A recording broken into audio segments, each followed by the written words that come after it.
And here's our header. We're going to take our flat lighting and apply our compositing techniques to this to make it feel a bit more cinematic. And then this is going to be our final rendered animation. And then step number 1 is to set up our compositing tab. From here, I'm jumping in the compositor, use nodes turned on. I'm setting up my image editor so that I can see my rendered result, render image to get this going, switch my image view over to rendered result. And then now we're setting up our vignette. So same thing that we've always done, tweaking the X and the Y and the width and the height to get that top-down fall-off effect, so the vignette is going to be mostly on the bottom. Blurring that out heavily all the way up to 500 on that blur node, and then going up to my mix node here, setting that to multiply, bring down the factors a little bit so we can see through it. Now from here, I'm setting up a lens distortion. I'm only using this so that I can get that chromatic RGB effect. We did this in rendering and cycles. Just bringing up the dispersion a little bit on that to 0.1, and everything else is set to off or 0. Then from here, I'm throwing down a color balance, doing a simple color grade, giving it that deep hue in the blue. And then in the gamma, we're going to give it a more turquoise color grade. So we're getting those deep dark blues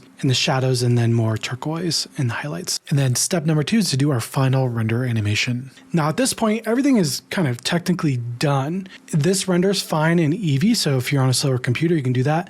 I felt that it rendered just as quickly on my computer in cycles, and I was getting a slightly better result. So the settings that I set up with, I'm just rendering with optics. I'm on two 3880 Ti's. So if you're on a slower computer, if you don't have a higher end GPU, it might be faster on the CPU. And then I'm switching over to GPU compute.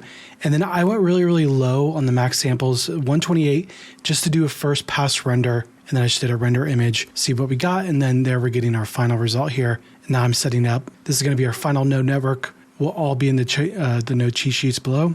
Now I'm setting up to do final render animation. I'm setting my path, file format, PNG, and then doing a render animation. And then as soon as I have that, view animation, and then this was the final result. Now this one's a little bit noisy still. So whenever you're doing your final renders, after you got that going up to something like 1024 or higher on that, just make sure that you have your denoise on. Since this is since there's not a lot of fine detail and there's a lot of gradients happening here, this is a perfect opportunity to use that denoise. And then after we do our final render animation, this will be our final result, and then we'll continue in the next chapter.